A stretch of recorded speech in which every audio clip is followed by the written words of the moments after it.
bienvenue dans cette nouvelle émission L'Invité. On est très heureux aujourd'hui de recevoir Olga Trocianski. Bonjour. Bonjour à tous et à Merci toutes. d'être là. Vous êtes la présidente du laboratoire de l'égalité, mais vous avez eu aussi plein d'autres vies, si j'ose dire, puisque vous avez été élu local, vous avez été actif dans le monde associatif, vous avez une vie professionnelle et ce sera très riche tout à l'heure d'en parler. On vous reçoit aujourd'hui pour parler de ce laboratoire de l'égalité, parce que les sujets ne manquent pas, hein. Diversité, inégalité salariale, toutes ces différences et ces débats qui agitent aujourd'hui la société et dans les rapports entre les hommes et les femmes. Mais ma première question, elle est toute simple, parce que ce laboratoire de l'égalité a 10 ans. Donc autant aujourd'hui, ça semble logique, autant il y a 10 ans, c'était peut-être un peu plus innovant. Qu'est-ce qui vous a poussé, amené à créer ce laboratoire et quelle était l'idée d'origine? Eh bien, Dominique Méda, philosophe, m'a sollicité, ça fait 11 ans, en me disant il y a beaucoup de choses qui se fait au niveau associatif, mais rien sur l'égalité professionnelle. Donc, moi, j'étais déjà à l'époque assez active et investie et engagée sur les sujets d'égalité. Dominique Méda me dit non, Olga, sur l'égalité professionnelle, il n'y a rien. Et donc, j'ai passé toute l'année 2009, une partie 2010, à rencontrer les représentants et représentantes de la société civile, les chercheurs, les expertes, les femmes et hommes des milieux politiques, syndicaux, d'entreprises publiques, privées. Et je me suis rendu compte effectivement que c'était une urgence, une nécessité. Et donc, on a monté une association, puis on a réfléchi sur le titre et on a trouvé que le laboratoire de l'égalité, c'était une appellation qui nous convenait parce qu'on était dans la construction de la culture de l'égalité entre les femmes et les hommes en France. Oui, avec quelque chose qui est en plus de l'ordre du mouvement, qui n'est jamais totalement fini, qui nécessite de l'innovation. Alors, le point de départ du laboratoire, je crois que c'est vraiment dans vos objectifs, c'est partager une culture commune, hein, autour d'un triptyque qui est à la fois de rassembler, d'interpeller et de sensibiliser. Pourquoi est-ce que vous avez posé ce socle comme point de départ? C'est-à-dire que si on ne connaît pas ou si on ne se connaît pas les uns les autres, on ne peut pas avancer sur ces questions? Nous, ce qu'on veut, c'est construire cette culture de l'égalité parce qu'il nous semble que la culture en France, mais aussi en Europe au niveau international, n'est pas suffisamment égalitaire. Et ensuite, la partager, pour nous, c'est un partage avec l'ensemble des responsables politiques, économiques, de l'opinion publique. Cette construction, eh bien, on l'amène quand on fait des constats et qu'on fait des propositions de politique publique dans beaucoup de thèmes. Et puis ensuite, ce besoin est effectivement de le partager parce qu'en France, on est à des niveaux de maturité, de réflexion et de partage sur les sujets d'égalité femmes-hommes qui sont très, très différents.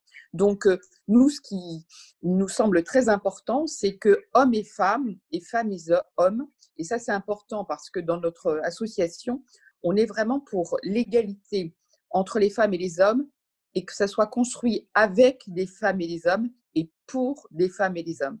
Alors, vous avez essayé de rassembler, d'interpeller, etc., tous les univers, vous l'évoquez. Sur ces 10 dernières années, qu'est-ce qui vous a été, ou vous a semblé le plus difficile? Est-ce qu'il y a des univers qui ont été plus longs que d'autres? Je suppose que l'opinion a été plus rapide à réagir, à s'approprier. Est-ce que le monde économique était un peu plus lent, le monde politique? Comment ça a avancé par rapport à ces niveaux de maturité différents que vous évoquiez à l'instant? Malheureusement, il y a eu un certain nombre d'événements en France qui ont fait que le phénomène MeToo a été un accélérateur dans la culture. C'est-à-dire que des sujets qui n'étaient pas du tout partagés, réfléchis, évoqués au cours des dîners et des rassemblements familiaux, à un moment, c'est évoqué, c'est partagé.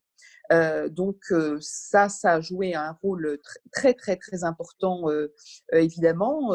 Des choses qu'on entend dans les médias, des choses qu'on entend dans le milieu culturel, s'approprient également ce sujet. Donc on voit en fait que depuis 10 ans, beaucoup du milieu s'approprient les sujets d'égalité grâce à des associations comme nous qui infusent de ces femmes et politiques diffusent qui cette s'engagent égalité, mais dans leur aussi territoire, avec parce que des la parité est événements un qui sujet, nous parce que dépassent. On ces voit par dernières exemple municipales, que le il y a eu terme davantage charge de femmes mentale, élues à des ça fait postes 10 ans, il importants, n'existait pas. et On ne c'est quelque savait chose qui pas fait ce du que bien ça à la voulait dire. démocratie. Enfin, les Alors j'ai femmes, elles le choisi vivaient ces depuis femmes très, en très longtemps, fonction à la fois mais elles en s'engagent termes de dans leur territoire, concepts, parce que on la voit parité est un vrai effectivement qu'il y a des sujet, et puis parce concepts que nouveaux sur qui ces dernières arrivent municipales, et donc il y a eu davantage une de femmes réflexion élues dans la à des postes société importants, et c'est qui quelque chose qui fait du s'organise. bien à la Et démocratie. Alors on j'ai voit, choisi moi, ces que ça femmes soit dans en le milieu fonction à la politique, fois. que ça soit au niveau économique, les milieux avancent à leur rythme, mais là, je ne mettrai pas de bons points, de mauvais points sur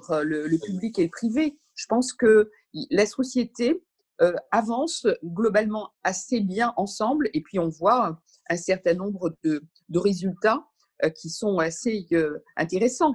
On voit évidemment que une proposition qu'on a fait, ça fait 10 ans sur le congé paternité, mais c'est intéressant parce que il y a des couples qui sont très différents. Il y a des couples qui sont égalitaires et qui ont organisé les enfants à la maison avec madame travaille le matin et s'occupe des enfants l'après-midi, et monsieur s'occupe de son travail de manière réciproque avec sa femme. Des couples complètement inégalitaires qui renforcent le fait que la femme fait les courses pour les 3 repas, s'occupe des enfants à l'école et en plus s'occupe de son travail si elle peut, et sinon éventuellement elle se met en chômage partiel. Donc on voit maintenant des situations très différentes. Le télétravail, c'est intéressant pour beaucoup de personnes, mais pour des femmes qui sont violentées, ça a des conséquences évidemment qui ne sont pas très simples. Pour les femmes qui sont seules, dites monoparentales, la situation actuelle est très compliquée aussi parce que c'est seul à la maison avec 1 ou 2 enfants, plus le travail à gérer. Et donc, tout ça est compliqué. On voit qu'il y a beaucoup de sujets, hein, vous l'évoquiez, euh, la lutte contre la précarité, la place des femmes dans la société. Je suppose qu'un des premiers sujets de recherche ou de combat a été quelque chose, parce que c'est peut-être la partie émergée, la différence salariale ou l'inégalité de salaire homme-femme. Est-ce que vous avez l'impression que ça, on y est presque? Vous voyez que ça a quand même changé et qu'on n'est pas loin d'avoir réussi quelque chose? Alors, le sujet principal du laboratoire de l'égalité, c'est l'égalité femmes-hommes au travail. Mais si on regarde les écarts de salaire, les écarts de salaire, ils sont à peu près de 26-27% en France. Ils sont liés à 3 raisons. Un, parce qu'il y a du temps partiel et quand madame ne travaille pas le mercredi, bah, c'est 20% de salaire en moins. La deuxième raison, c'est des écarts qui sont liés parce que les métiers ne sont pas mixtes.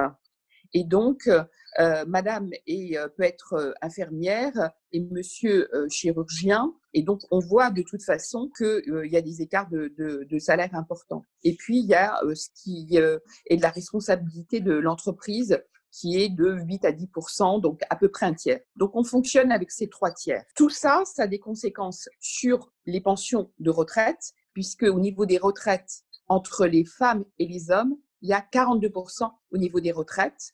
Et ça veut dire globalement 1 000 € pour les femmes et 1 800 € pour les hommes.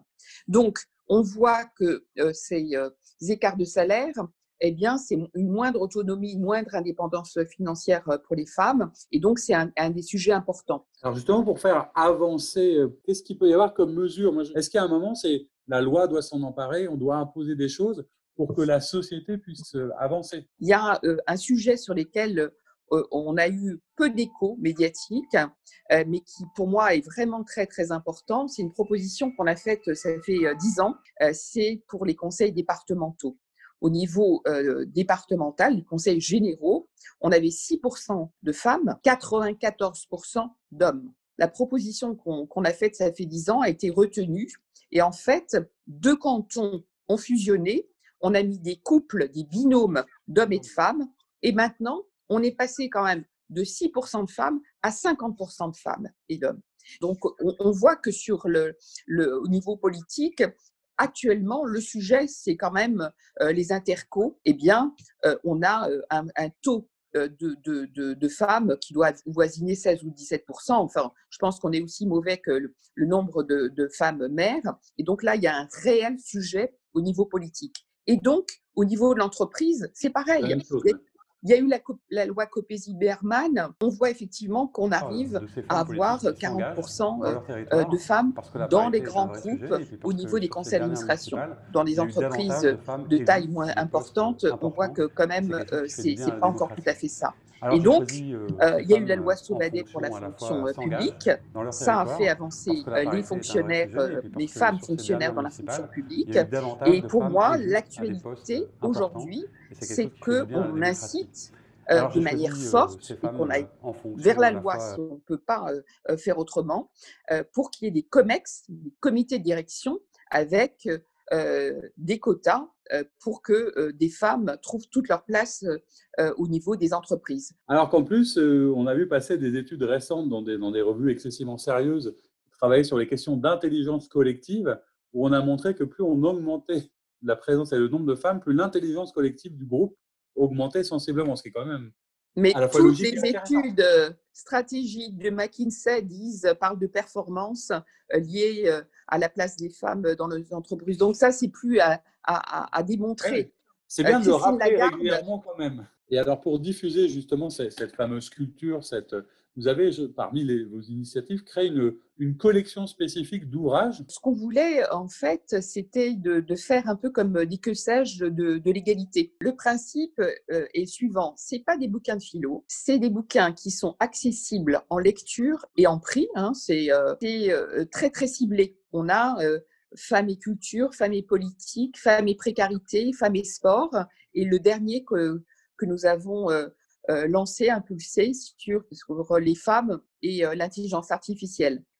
Oui, alors justement, d'ailleurs, on voit bien l'esprit de la collection, on imagine bien certains sujets. C'est vrai que le choix de la thématique du dernier ouvrage sur l'intelligence artificielle, c'est pas intuitif. Mais pourquoi ce sujet en particulier? En fait, ça fait maintenant 3-4 ans. Nous, on était très, très, très investis sur les femmes et le numérique, les femmes et le digital. Ce qui est fait là-dessus, c'est qu'on part du constat que 16 à 17% de femmes sont sur ces métiers et que c'est pas suffisant, d'autant plus que c'est des métiers d'avenir.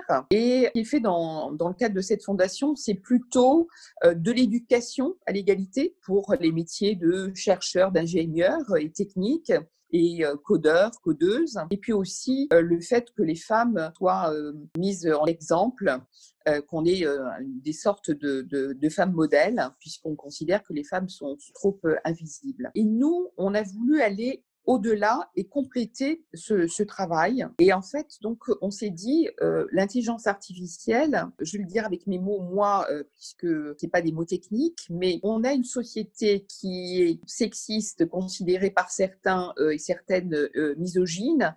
Et la difficulté, c'est que l'intelligence artificielle reproduit ce sexisme et cette misogynie. Parce qu'il n'y a que très peu de femmes qui participent à coder. Et comme il y a plus de 90% d'hommes qui codent, ils testent ensuite sur des hommes et donc ils intègrent tous les stéréotypes sexistes et l'ensemble de nos préjugés et de nos a priori. Nous, ce qu'on se dit, c'est que comme il y a des données, la base des données est structurée à base de ça, et ensuite, les données sont utilisées pour construire ensuite des algorithmes. Donc, il y a toute cette chaîne de l'intelligence artificielle qui est stéréotypée. Donc, dans le livre sur l'intelligence artificielle, les deux chercheuses expliquent à la fois ce constat et à la fois que l'intelligence artificielle peut nous aider à inventer et structurer une égalité entre les femmes et les hommes. Et donc ce livre, c'est à la fois les constats et à la fois une partie des propositions qui sont faites par les deux chercheuses pour justement utiliser l'intelligence artificielle pour aller vers l'égalité femmes-hommes. Peut-être un dernier mot pour continuer à se projeter. À votre avis, quels sont les prochains combats que va mener le laboratoire dans les années qui arrivent? Est-ce que vous voyez déjà quelques pistes qu'il faudra creuser en priorité? Et j'allais dire, de quoi vous avez besoin aussi pour que le laboratoire continue à travailler et à avancer dans ce sens. Je pense que le sujet majeur et vraiment encore d'actualité, c'est l'autonomie et l'indépendance des femmes. L'actualité, c'est quand même la précarité des femmes qui s'accentue. Il y a des sujets qui sont beaucoup De ces travaillés femmes sur politiques qui les s'engagent dans leur violences. territoire, parce que la Nous, parité est un ce vrai qui nous sujet et que parce intéresse, que sur ces dernières c'est qu'on municipales, il y a eu évolue davantage de sur femmes les sujets élues des à des violences, postes mais à importants l'intérieur de et c'est quelque chose qui l'entreprise. fait du bien à la Comment le démocratie. collègue, le Alors je choisis manager, ces la direction femmes en générale, fonction la à la fois DRH, s'engagent dans les leur territoire organisations parce que la syndicales, parité est un vrai sujet et comment puis ils parce que prennent sur ce ces dernières sujet municipales, en compte il y a eu au davantage niveau de de femmes l'entreprise. élues à Et des il y a postes quelques entreprises importants pionnières, et c'est quelque mais chose il y qui en a fait du très bien à la peu. démocratie. Et moi, ce Alors que je je choisis souhaiterais, ces c'est que femmes en des fonction à la entreprises fois qui s'approprient ces sujets et qu'ils aient au minimum les procédures. Quand une femme arrive et qu'elle dit qu'elle a été violée entre le travail et chez elle, comment on l'accompagne? Pour moi, c'est un sujet sur lesquels il faut franchir encore quelques étapes. Mais on voit bien les sujets des violences conjugales. Ce qui est important beaucoup, c'est aider la personne, faire de la prévention, mais aussi que ces personnes puissent décider. Et les femmes, elles peuvent décider quand elles sont autonomes et indépendantes financièrement. L'autonomie, l'indépendance financière des femmes est un des sujets qui reste encore vraiment d'actualité. De travailler. Bon, bah, écoutez, merci beaucoup pour ça. J'espère que ces éclairages et votre engagement, ça donneront envie à tous ceux qui veulent vous rejoindre et participer, des associatifs, des chercheurs, des femmes, des hommes, des Et des entreprises. entreprises. Et les entreprises, on mettra l'adresse du site internet effectivement pour retrouver le laboratoire de l'égalité. Merci beaucoup, Gat Rotsiansky, d'avoir été avec nous aujourd'hui.